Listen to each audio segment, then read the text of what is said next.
Serial কিলারদের মধ্যে যে বৈশিষ্ট্যটি সবচেয়ে বেশি লক্ষ্য করা যায় সেটা হলো খুন করার পর তারা ভিকটিমের কোনো একটা স্মৃতিচিহ্ন ট্রফি হিসেবে নিজেদের কাছে রেখে দেয়। সেটা হতে পারে ভিকটিমের কোনো গহনা, চুল, পরনের কাপড়ের টুকরো কিংবা অন্য যে কোনো কিছু। আজকে আমরা এমন একটা সিরিয়াল কিলারের কথা জানব যে কিনা খুন করার পরে নারীদের বুকের তিল কেটে সেই অংশের চামড়াটা নিজের কাছে সংরক্ষণ করে রাখত। তবে সেই সিরিয়াল কিলারটি কিন্তু বাস্তবের কেউ নয়। সিনেমার পর্দাতে এই ভয়ঙ্কর চরিত্রটি ফুটিয়ে তুলেছেন প্রয়াত কিংবদন্তি অভিনেতা হুমায়ুন ফরিদি। বাংলা সিনেমাতে সাইকোপ্যাথ সিরিয়াল কিলারদেরকে নিয়ে যে সমস্ত সিনেমা নির্মাণ করা হয়েছে তাদের মধ্যে অন্যতম তার অভিনীত এই বিশ্বপ্রেমিক সিনেমাটি। চলুন কথা না বাড়িয়ে দেখে নেওয়া যাক বিশ্বপ্রেমিক সিনেমাটির কাহিনীর এক্সপ্লেনেশন ভিডিও। সিনেমার শুরুতে ধনী ব্যবসায়ীর পুত্র হুমায়ুন ফরিদিকে আমরা দেখতে পাই, যার চরিত্রটির নাম এই সিনেমাতে ছিল রোমিও। তার বাবা মারা গেছেন অনেক আগেই। বাবার রেখে যাওয়া অঢেল সম্পত্তি উপভোগ করে রোমিও। তার মা অবশ্য পঙ্গু হয়ে হুইল চেয়ারে বন্দি জীবন কাটাচ্ছে। তবে রোমিওর কথা শুনে আমরা বুঝতে পারি কোনো এক কারণে সে তার মাকে প্রচণ্ড ঘৃণা করে। বয়স অনেক বেশি হলেও রোমিও তখনও কলেজে পড়াশোনা করত। কখনো ইচ্ছে করে ফেল করত, আবার কখনো পরীক্ষাই না দিয়ে সে কলেজেই পড়ে থাকত। কলেজের জুনিয়র ছাত্রদের কাছে সে বেশ জনপ্রিয় ছিল এবং তারা তাকে বড় ভাই বলে ডাকত। এমন একটা সিচুয়েশন যে কলেজের অনেক শিক্ষকের চেয়েও রোমিও বেশি সিনিয়র ছিল। এ পর্যন্ত 422টা মেয়েকে প্রেম নিবেদন করলেও রোমিওর সাথে কোনো মেয়ে সম্পর্কে জড়াতে চায়নি। রোমিওর এমন প্রেমিক স্বভাবের কারণে সবাই তাকে বিশ্বপ্রেমিক বলে ডাকত। তবে রোমিওর কলেজে থেকে যাওয়ার পেছনে আরেকটা কারণ ছিল, সেটা হলো নারী শিকার। রোমিও কলেজে এমন সব মেয়েদেরকে খুঁজে বেড়াতো যাদের বুকে তিল আছে, তারপর কোনোভাবে ফুসলিয়ে তাদেরকে বাসায় নিয়ে আসতো। আমরা রোমিওকে দেখতে পাই লতা নামের একটি মেয়েকে দেখে সে তাকে বলতে থাকে, আপনি দেখতে একদম আমার হারিয়ে যাওয়া বোনের মতো, আপনি আমার মায়ের সঙ্গে দেখা করলে তিনি অনেক খুশি হবেন। রোমিওর কান্না ভেজা চোখ দেখে লতার মন গলে যায়, তাই রোমিওর সাথে লতা তার বাসায় আসে। আর তখন থেকেই শুরু হয় রোমিওর উন্মত্ততা। রোমিও পাগলের মতো লতাকে বলতে থাকে, তোমার বুকের উপরে যে তিলটা আছে এটা ভালো না, এটা থাকলে মেয়েদেরকে অনেক আবেদনময়ী লাগে, ফলে অন্য পুরুষের খপ্পরে পড়ে তারা নষ্ট হয়ে যায়। এসব কথা বলতে বলতে রোমিও একটা ছুরি দিয়ে লতার বুকের তিলটা কেটে ফেলতে উদ্যত হয়। লতা বাধা দিয়ে পালাতে গেলে রোমিওর উপর্যুপরি ছুরিকাঘাত করে লতাকে হত্যা করে এবং তারপর আস্তে আস্তে করে লতার বুকের তিলযুক্ত চামড়াটি কেটে নেয়। অতঃপর রোমিও তার বোবা অ্যাসিস্ট্যান্ট গুঙ্গাকে লতার লাশটা সেন্ট্রাল পার্কে ফেলে দিয়ে আসতে বলে। লতার কেটে নেয়া তিলযুক্ত চামড়ার অংশটি একটি বিশেষ কেমিক্যাল মাখিয়ে সংরক্ষণ করে রোমিও। আমরা বুঝতে পারি এর আগেও রোমিও এরকম করে অসংখ্য মেয়েকে হত্যা করেছে এবং অতঃপর তাদের বুক থেকে তিলযুক্ত চামড়াটি কেটে নিয়েছে। লতার তিলটি সেই চামড়ার সাথে সেলাই করে কেমিক্যালের ভেতরে চুবিয়ে রাখে রোমিও। কিন্তু বুকে তিলওয়ালা মেয়েদের প্রতি রোমিওর এত ক্ষোভ কেন? এর কারণ হচ্ছে রোমিওর মা। রোমিওর মা যৌবনে ছিল বেশ সুন্দরী। তার বুকে একটি তিল ছিল যেটা তাকে আরও আবেদনময়ী করে তুলত। রোমিওর বাবা ছিল অনেক ধনী। একটু বেশি বয়সে তিনি নিজের চেয়ে অনেক কম বয়সী মেয়েকে বিয়ে করেন। তাদের ঘরে রোমিওর জন্ম হবার কিছুদিন পর থেকে রোমিওর বাবা স্ট্রোক করে প্যারালাইজড হয়ে যান। স্বামীর টাকা উড়ানোর পাশাপাশি রোমিওর মা মেতে উঠেছিল পরপুরুষের নেশাতে। ছোট্ট রোমিওর সামনেই অন্য পুরুষের সাথে কামে মত্ত হয়ে থাকত সে। তার পরকীয়া প্রেমিক রোমিওর মায়ের বুকের তিলটা খুব পছন্দ করত। মূলত এই কারণেই রোমিওর মেয়েদের বুকের তিলের প্রতি এত বেশি ঘৃণা। রোমিওর মার এইসব অনাচার সহ্য করতে না পেরে রোমিওর পঙ্গু বাবা একদিন প্রতিবাদ করে উঠলে কথা কাটাকাটির এক পর্যায়ে রোমিওর মা তার স্বামীকে সিঁড়ি দিয়ে ধাক্কা দিয়ে ফেলে মেরে ফেলেন। সেই থেকে রোমিওর মাথায় তার মায়ের প্রতি বিদ্বেষ তৈরি হয়। বড় হয়ে রোমিও ইচ্ছে করে লোহা দিয়ে পিটিয়ে তার মায়ের পা চিরতরে ভেঙে পঙ্গু করে দেয় এবং যখনই কোনো বুকে তিলওয়ালা মেয়ে দেখে তখন তার মাথায় খুন চেপে বসে। মেয়েদের হত্যা করার পর সেই লাশ গুম করতে তাকে সাহায্য করত তার কাজের ছেলে গুঙ্গা। সে যেন এই কথা বাইরে ফাঁস না করতে পারে, তাই রোমিও তার জিহ্বা চিরতরে কেটে বোবা বানিয়ে রেখেছে।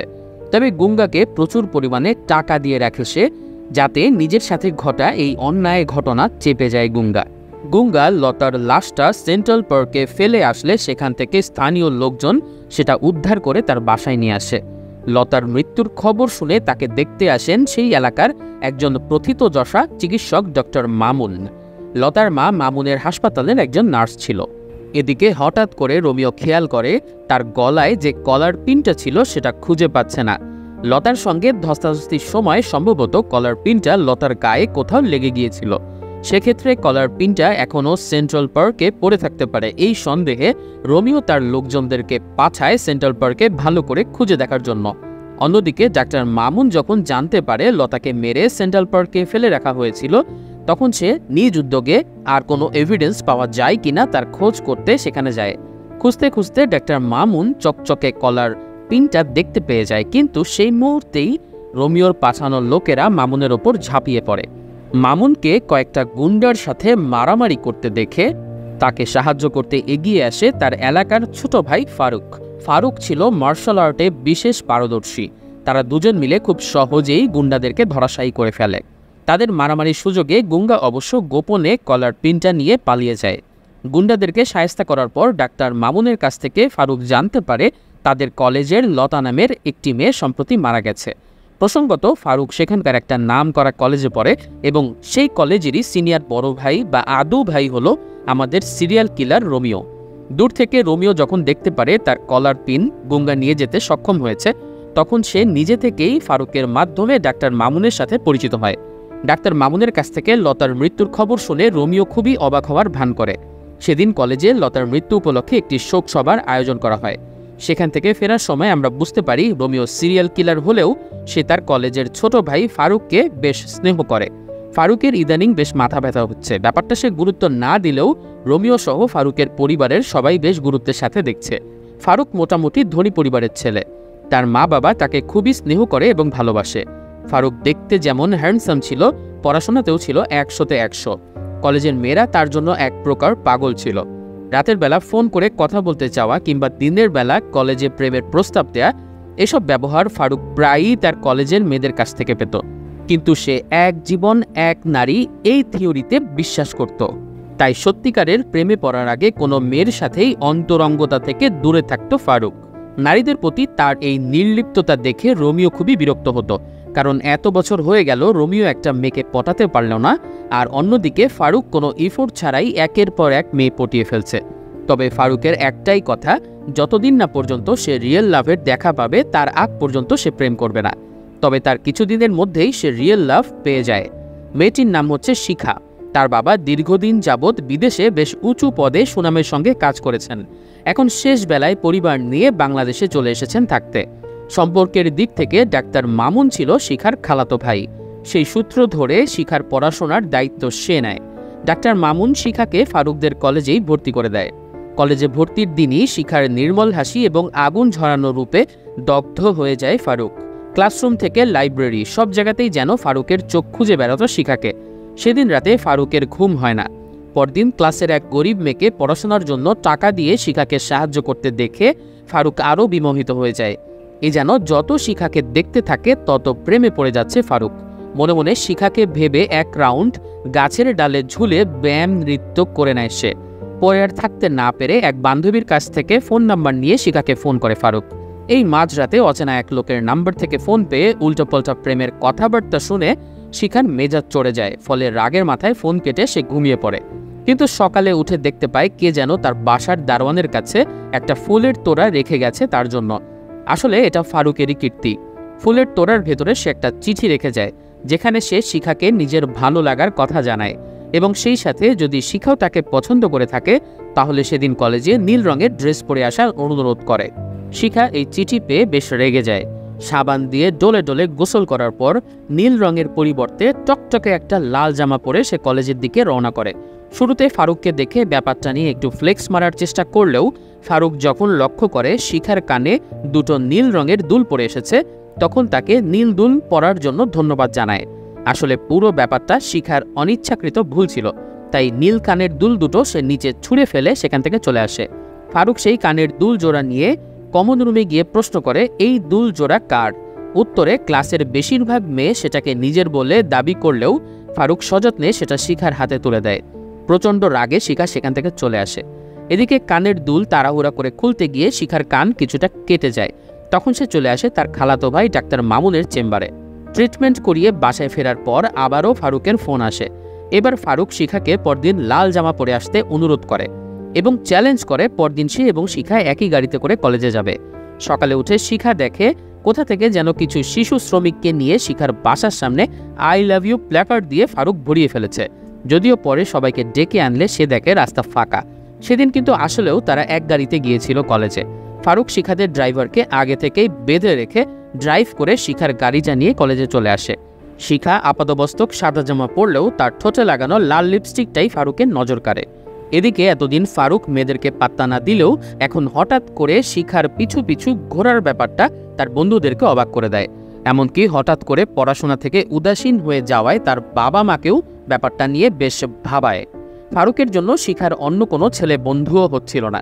সবকিছু মিলিয়ে শিখা খুবই ত্যক্ত বিরক্ত হয়ে গিয়েছিল।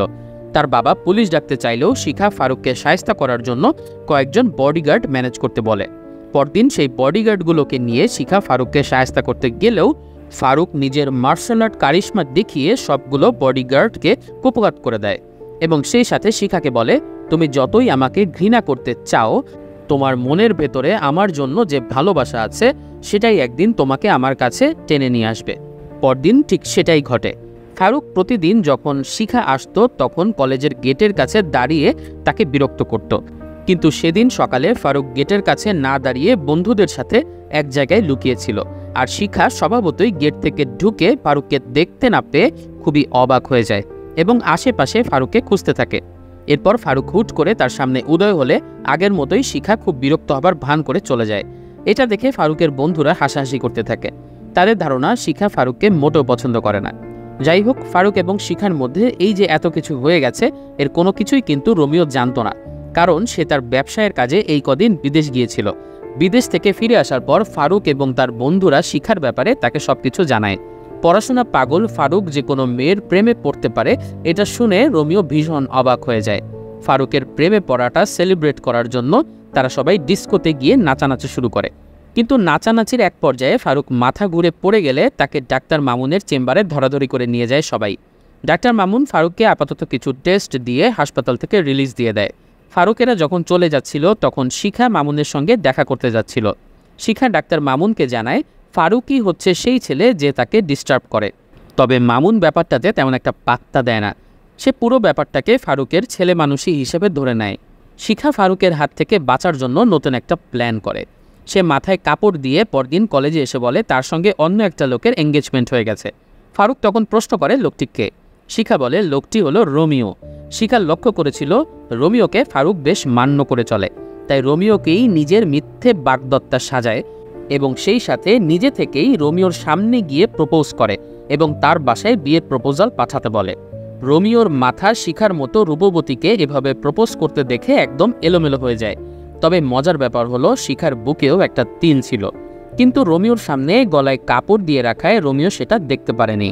সেদিন রাতে রোমিও শিখাকে নিয়ে কল্পনায় সেই বিখ্যাত গানটা গাইতে থাকে, এই তো প্রথম একটা মেয়ে আমার প্রেমে পড়েছে। তোমরা কাউকে বলো না, কাউকে বলো না, এই তো প্রথম একটি মেয়ে,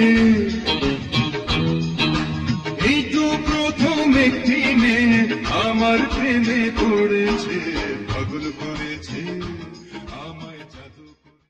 যাই হোক, আর দেরি না করে রোমিও মিষ্টি নিয়ে শিখার বাসায় যায় বিয়ের প্রস্তাব দিতে, কিন্তু সেখানে শিখার বাবা রোমিওকে ভয়ঙ্কর অপমান করে ঘাড় ধাক্কা দিয়ে বের করে দেয়। ফলে রোমিওর মধ্যে সাইকো সত্তা আবারও জেগে ওঠে এবং প্রচণ্ড ঘৃণায় সে প্রতিশোধ নেয়ার প্ল্যান করে। তবে শিখার প্ল্যান কাজ করা শুরু করে। ক্লাসের সব ছেলেরা ফারুককে নিয়ে হাসি তামাশা করতে থাকে যে ওর প্রেমিকা বড় ভাই রোমিওর সাথে ভেগে গেছে। এদিকে রোমিওকে তার বাবা অপমান করেছে দেখে শিখা পরদিনই এসে তার কাছে ক্ষমা চায়। তাকে সবকিছু খুলে বলে যে কী কারণে ফারুকের হাত থেকে বাঁচার জন্য সে রোমিওকে মিথ্যে কথা বলেছিল। রোমিওর ভেতরে প্রচণ্ড রাগ থাকলেও সে উপরে উপরে শিখার সাথে বেশ ভালো ব্যবহার করে, কিন্তু এই ব্যাপারটা আড়াল থেকে শুনে ফেলে ফারুক। তখন সে শিখাকে বলে এরকম মিথ্যে নাটক সে না সাজালেও পারত। সেই সাথে আগামীকাল সকাল 10টায় সে সম্পূর্ণ কলেজের সামনে শিখাকে প্রপোজ করার কথাও বলে দেয়। পরদিন ফারুক ফলো আপের জন্য ডাক্তার মামুনের চেম্বারে যায়। ডাক্তার মামুনের চেহারা দেখে আমরা বুঝতে পারি ফারুকের টেস্টের রেজাল্ট আসলে খারাপ কিছু হয়েছে। তবে ফারুকের সামনে সে কোনো কথা বলে না। সে কিছু ওষুধ লিখে দেয় এবং ফারুকের মা বাবাকে মামুনের সঙ্গে দেখা করতে বলে। ফারুক চলে যাবার পরই শিখা মামুনের চেম্বারে আসে। তখন ডাক্তার মামুন শিখাকে জানায় আসলে ফারুক আর খুব বেশি দিন শিখাকে যন্ত্রণা করতে পারবে না, কারণ ফারুক মারাত্মক ব্রেন টিউমারে আক্রান্ত। সম্ভবত এই টিউমার অপারেশন না করা হলে তার আয়ু আছে আর মাত্র 6 মাস। ফারুককে এতদিন ইগনোর করলেও আসলে ভেতরে ভেতরে শিখা তাকে বেশ পছন্দই করত। এরকম একটা হাস্যোজ্জ্বল ছেলে যে একজন মৃত্যু পথযাত্রী হয়ে গেছে সেটা সে মানতে পারে না। ফলে তার ভেতরে ফারুকের প্রতি একটা মায়া অথবা ভালোবাসা তৈরি হয়। সেদিন রাতে সে নিজে থেকেই ফারুককে ফোন করে এবং তারপর দিন সকাল 10টায় কলেজের সব ছেলের সামনে শিখা একটা হেলিকপ্টারে করে ফারুকের দিকে ফুল ছিটিয়ে তাকে প্রপোজ করে।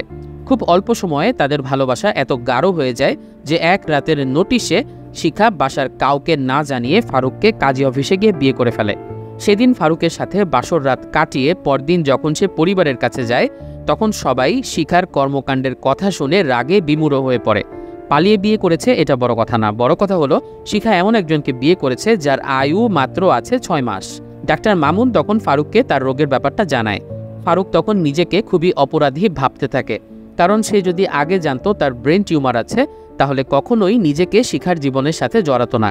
কিন্তু তখনই ডাক্তার মামুনের কাছ থেকে সে জানতে পারে শিখা আগে থেকেই জানতো যে এই পৃথিবীতে ফারুকের হাতে আর বেশি সময় নেই। ফারুকের রোগের কথা শুনে তার মা বাবাও ভেঙে পড়ে। এদিকে শিখার পরিবার তাকে ফারুকের থেকে আলাদা রাখলেও শিখা নিজেকে ঘরে বদ্ধ রাখতে পারে না। একদিন রাতে সে সবার অলক্ষ্যে ফারুকের সাথে একটা পার্কে দেখা করতে যায়। তখন শিখার বাবা সেখানে চলে আসে এবং শিখাকে বাসায় নিয়ে যায়। তবে সে ফারুককে জানায় ফারুককে নিয়ে তাদের কোনো আপত্তি নেই এবং ফারুকের মা বাবা চাইলে ঘটা করে তাদের বিয়ের ব্যবস্থা করতে পারে। ফলে ফারুক আনন্দের সাথে ঘরে ফিরে এলেও আমরা দেখতে পাই শিখার বাবা শিখাকে জোর করে ঘরে বন্দি করে রাখে। শিখার বাবার এই চাতুরি ফারুক ধরতে পারেনি। ফলে বাসায় এসে সে খুশি মনে তার বাবা মাকে নিজের বিয়ের কথা বলে এবং শিখার বাসায় গিয়ে তাদের অনুষ্ঠানের দিনক্ষণ পাকা করে আসতে বলে। তারা আয়োজন করে বিয়ের দিনক্ষণ পাকা করতে গেলে সেখানে শিখার বাবা তাদেরকে অপমান করে বাড়ি থেকে বের করে দেয় এবং তাদেরকে দোষারোপ করতে থাকে নিজের মৃত্যু পথযাত্রী ছেলেকে তার মেয়ের ঘাড়ে ঝুলিয়ে দিয়ে তার মেয়ের জীবন নষ্ট করার অভিযোগে। তো এখান থেকেই শুরু হয় ফ্যামিলি ড্রামা। দুই পরিবারের মধ্যে ঝগড়া শুরু হয়ে যায়। এর মধ্যে শিখাকে রুমে বন্দি করে ফেলে তার বাবা। আর ফারুকের বাবাও বাসায় গিয়ে ফারুককে জানায় শিখা কখনোই বউ হিসেবে এই বাড়িতে আসবে না। ঘরবন্দি অবস্থায় শিখা অসুস্থ হয়ে পড়লে ডাক্তার মামুন তার চিকিৎসার দায়িত্ব নেয়। আর ফারুক তার কলেজের বড় ভাই রোমিওর কাছে চলে যায় বুদ্ধি পরামর্শের জন্য। রোমিওর বুদ্ধিতে তারা শিখাকে বাড়ির বাইরে বের করার জন্য ডাক্তার মামুনের সাহায্য চায়। তবে ডাক্তার মামুনের কাছ থেকে যখন রোমিও জানতে পারে ফারুকের ব্রেন টিউমার হয়েছে তখন তার মধ্যে শিখাকে পাবার জন্য নতুন করে একটা লোভ তৈরি হওয়া শুরু করে। তাদের প্ল্যান মতো ডাক্তার মামুন শিখাকে সবার অলক্ষ্যে বাড়ির বাইরে নিয়ে আসে। এখানে আমরা ডাক্তার মামুনের কথা থেকে জানতে পারি শিখার একটা বড় বোন ছিল যার সঙ্গে ডাক্তার মামুনের বিয়ে হবার কথা ছিল, কিন্তু সে মারা যাওয়ায় মামুন চিরকুমার থেকে যাবার সিদ্ধান্ত নেয়। আজ শিখাকে ফারুকের সাথে মিলিয়ে দিয়ে সে মূলত তার মৃত প্রেমিকার প্রতি একটা দায়বদ্ধতা পালন করে। তবে শিখাকে ফারুক তো পেল, কিন্তু তাকে রাখবে কোথায়? শিখা তার বাবা মায়ের কাছে ফিরে যেতে পারবে না, আবার ফারুকের বাড়িতেও উঠতে পারবে না, কারণ ফারুকের বাবা শিখার উপর রেগে আছে। এই অবস্থায় তাদের ত্রাতা হয়ে আসে রোমিও। শিখাকে নিজের বাড়িতে আশ্রয় দেবার কথা বললেও তার ভেতরে ভেতরে ছিল শিখাকে ভোগ করার কুচক্র। ফারুক যখন শিখার ফিরে আসাকে সেলিব্রেট করছিল তখনই হঠাৎ করে তীব্র মাথা যন্ত্রণায় সে সেন্সলেস হয়ে পড়ে। তখন সবাই ধরাধরি করে তাকে হাসপাতালে নিয়ে যায়। এই অবস্থায় হাসপাতালে শিখার সঙ্গে ফারুকের মা বাবার দেখা হয় এবং তারা শিখাকে নিজের পুত্রবধূ হিসেবে মেনে নেন। ফারুককে হাসপাতালে দিয়ে এসে রোমিও যখন বাড়ি ফিরছিল তখন হঠাৎ করে তার সামনে এসে পড়ে গুঙ্গা এবং তার নববিবাহিত স্ত্রী। গুঙ্গা রোমিওর চাকর হলেও হঠাৎ করে যখন তার নবপরিণীতার বুকে তিল দেখতে পায় তখনই রোমিওর মাথায় খুন চড়ে বসে। ফলে গুঙ্গা এবং তার স্ত্রীকে নিজের মায়ের সঙ্গে দেখা করানোর কথা বলে সে বাড়িতে নিয়ে আসে। রোমিওর মা গুঙ্গার স্ত্রীর বুকে তিল দেখেই বুঝতে পারে রোমিওর উদ্দেশ্য। তবে সে সতর্ক করার আগেই রোমিও মেয়েটিকে নিয়ে ঘরের ভেতরে চলে আসে। এতগুলো বছর রোমিওর চাকর হয়ে থাকার কারণে নিজের স্ত্রীকে রোমিওর শিকার হতে দেখলেও গুঙ্গা ভয়ে কিছু বলতে পারে না। নিষ্ফল কান্না এবং আর্তনাদি হয় তার সঙ্গী। আর সেই সুযোগে তার স্ত্রীকে হত্যা করে বুক থেকে তিলটা কেটে নিয়ে নিজের সংগ্রহে যোগ করে ফেলে রোমিও। এদিকে ডক্টর মামুনের সহায়তায় বিদেশ থেকে একজন নামকরা নিউরোসার্জন ফারুকের চিকিৎসার জন্য বাংলাদেশে আসে। ফলে তার পরিবার ফারুকের জীবন নিয়ে নতুন আশার আলো দেখতে পায়। ফারুকের অপারেশন চলার সময় শিখা একা ছাদে উঠে ঈশ্বরের কাছে প্রার্থনা করতে থাকে। এরই মধ্যে ফারুকের অপারেশন শেষ হয় এবং সেটা সাকসেসফুল হয়েছে সেটা জানানোর জন্য রোমিও ছাদে উঠে দেখতে পায় শিখা কাঁদতে কাঁদতে অজ্ঞান হয়ে শুয়ে আছে এবং সেই সময়ে রোমিও প্রথমবারের মতো দেখতে পায় যে শিখার বুকেও একটা তিল আছে। শিখার জ্ঞান ফিরলে সে ফারুককে দেখতে যায়। ফারুকের অপারেশন সাকসেসফুল হয়েছে জানার পর সে খুশি হয়ে রোমিওর বাড়িতে ফিরে যাওয়ার সিদ্ধান্ত নেয়। ফারুকের বাড়িতে সে যায় না, কারণ শিখার ইচ্ছা ছিল একবারে ফারুক সুস্থ হয়ে গেলে ধুমধাম করে তাদের বিয়ে হবার পরই সে শ্বশুরবাড়িতে যাবে। আর এই সুযোগটাই নেয় রোমিও। শিখাকে নিজের বাড়িতে নিয়ে আসার পর এক প্রকার জোর করে নিজের রুমে আটকে ফেলে। নিজের স্ত্রীকে বাঁচাতে না পারলেও রোমিওর এভাবে একের পর এক সিরিয়াল কিলিং করাকে গঙ্গা আর মেনে নিতে পারে না। তখন রোমিওর নিজের হাতে লিখা একটা ডায়েরি নিয়ে বাইরের জগতের কাছে রোমিওর এই মনোবৃত্তি প্রকাশ করে দেবার জন্য সে পালিয়ে যায়। তবে গাড়ি নিয়ে ধাওয়া করে তাকে ধরে ফেলে রোমিও। এক পর্যায়ে রোমিও তাকে ছুরি দিয়ে আঘাত করলেও গুঙ্গা কোনো রকমে রোমিওকে ধাক্কা দিয়ে ডায়েরি নিয়ে পালায়। রাগে ক্ষোভে রোমিও বাড়িতে এসে দেখে তার পঙ্গু মা শিখাকে দরজা খুলে পালিয়ে যেতে সাহায্য করেছে।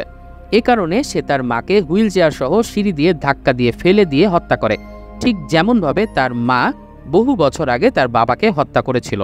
এদিকে গুঙ্গা কোনো রকমে আহত অবস্থায় হাসপাতালে পৌঁছে সবার কাছে ডায়েরিটা দিয়ে শেষ নিঃশ্বাস ত্যাগ করে।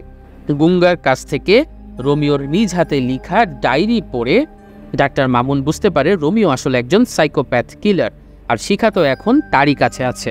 ফলে বিপদ বুঝতে পেরে তারা সবাই মিলে শিখাকে খুঁজতে বের হয়ে পড়ে।